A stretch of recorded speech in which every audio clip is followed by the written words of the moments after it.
Hey, this is Bob Iaccino, and today we're going to talk about a word you're going to hear a lot lately, and that's stagflation. So first of all, what is it?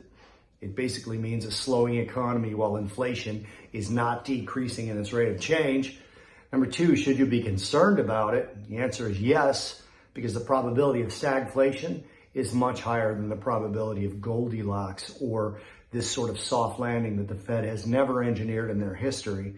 And three, what do you do about it? And the simple answer to that is real, hard, physical gold and silver, precious metals. That's what matters during a stagflation. When you look at the history of the performance of these things, assets underperform during stagflation except precious metals. Now that's interesting because I've talked about how inflation helps assets through asset inflation. I've talked about this before.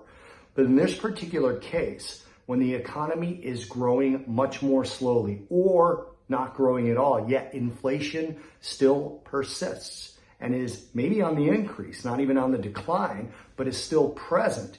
You have a situation where not only is every dollar that you spend worth less than it did when you spent it yesterday, but because the economy is slowing, you're making fewer dollars if you're still working, and you're earning fewer dollars on your other investments if you're not.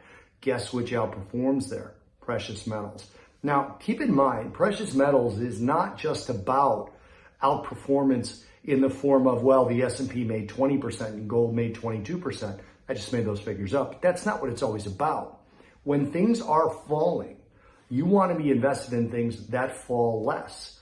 Gold does fall, but it falls less oftentimes. That's why it's a long-term place to put your wealth. A safe haven is what they call it during times of chaos. You know, we talk about chaos being war, the collapse of the global economy, the collapse maybe even of the US government.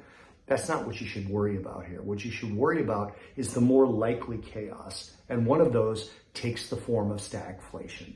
So keep an eye on that. Maybe get yourself a consultation with Golden Crest Metals where they can talk to you about some of the cheapest, least expensive, lowest spread ways to actually acquire physical gold and silver. Precious metals is where it's at if you're worried about stagflation, and I am.